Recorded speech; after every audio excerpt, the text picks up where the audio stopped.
Masuk pada latihan yang kedua, di mana dengan judul ESP32 dan DHT, yaitu sensor suhu dan humidity berbasis web server, yaitu Internet of Things. Di mana di sini kita awali dengan pemrograman, dapat dilihat di sini. Untuk pemrogramannya sendiri, kita melakukan di tools Arduino IDE, dan pertama kali kita lakukan yaitu pemanggilan library. Di sini diawali dengan include dari wifi.h, dilanjuti dengan ESP yaitu dari web server di bawahnya, kemudian di bawahnya lagi kita lanjuti dengan ada fluid sensor, dan terakhir kita panggil library dari dht.h. Nah, di sini karena kita menggunakan jaringan, maka kita perlu melakukan variabel SSID, memasukkan SSID dari jaringan dan juga password dari jaringan agar ESP32 dapat terhubung dengan jaringan. Nah, di sini selanjutnya karena kita menggunakan pinout 4 pada ESP32, maka kita masukkan variabel dari DHT pin dan menggunakan D4 dari ESP32.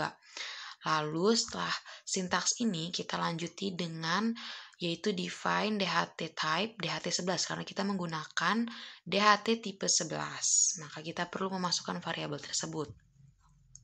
Dilanjuti dengan sintaks DHT, lalu kita masukkan yaitu nilai DHT pin dan DHT type, di mana DHT type-nya adalah 11. Selanjutnya kita masukkan yaitu karena penggunaan web servernya, maka kita masukkan nilai 80 untuk portnya. Lalu di sini kita masukkan yaitu read humidity temper, di mana dengan tipe data string. Di sini kita masukkan variabel T dengan tipe data float, di mana nilai variabel T ini adalah isinya dht.read temperature. Setelah itu, setelah variabel T ini, maka kita lanjuti dengan kondisi if, di mana kondisi if ini untuk menjelaskan nilai dari variabel si T ini atau DHT temperaturnya, di mana apabila sensor tidak dapat membaca suhu ruangan sekitar, maka nantinya serial monitor akan memberikan atau mencetak kalimat, yaitu pada kalimat ini. Makanya itu kenapa diberi sintaks yaitu serial.println, di mana nantinya dia akan melakukan pencetakan kalimat secara berulang-ulang searah menurun dan akan terus menampilkan kalimat tersebut apabila memang suhu masih tidak bisa ditampilkan. Kemudian di kondisi lainnya yaitu else, di mana apabila sensor sudah dapat membaca suhu ruangan, maka dia akan mencetak nilai dari si variabel T tersebut, di mana makanya kita kasih sintaks dari serial.println. Jadi nanti serial monitor ini juga sebagai indikasi. Nah, di sini ada return string T, di mana nantinya artinya nilai akan terus secara real time diupdate. Kemudian kita masuk pada read DHT humidity. Di sini adalah nilai dari kelembapan dengan tipe data string.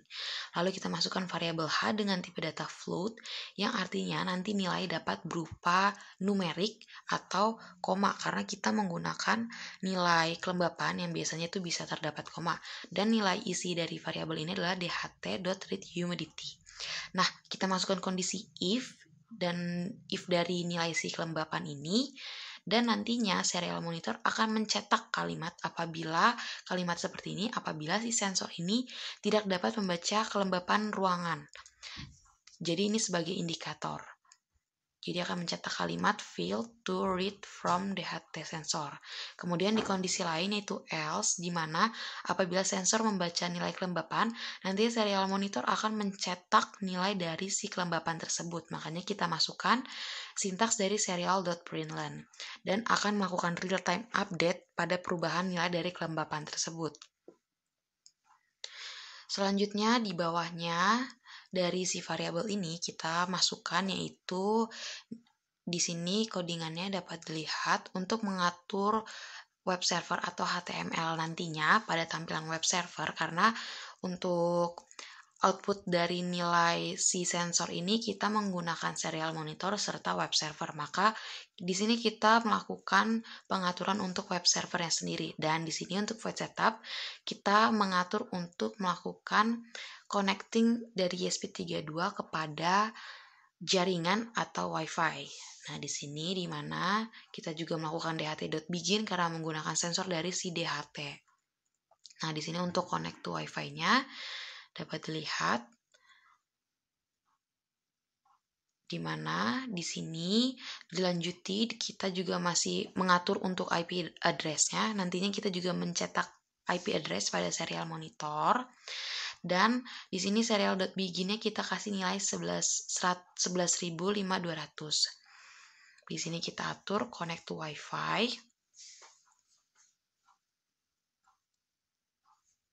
Setelah itu kita atur untuk pencetakan IP address pada si serial monitornya. Namun sebelumnya nantinya juga serial.priln ini akan mencetak connecting to Wi-Fi. Di sini untuk IP address-nya.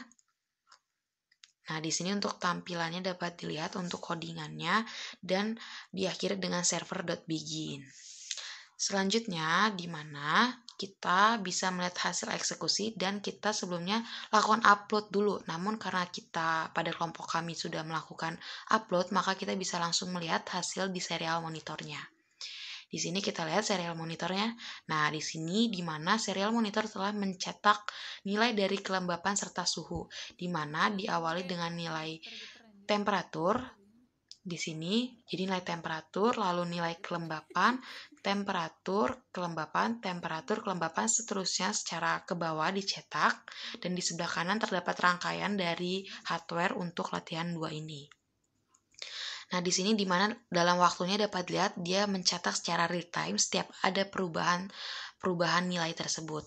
Selanjutnya kita dapat masuk dalam tampilan web server. Di sini diawali di mana sebelumnya untuk IP kita didapati dari serial monitor pada saat melakukan upload di awal, nanti dia akan mengasih IP address. Nah, di sini sudah kita copy paste dan pada tampilan web server ini diawali dengan judul ESP32 DHT server.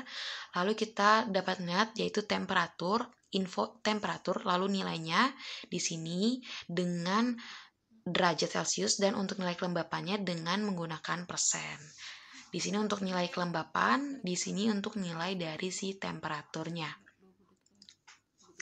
Lalu di mana di sini pada kelembapan kita menggunakan simbol agar orang dapat lebih mengerti.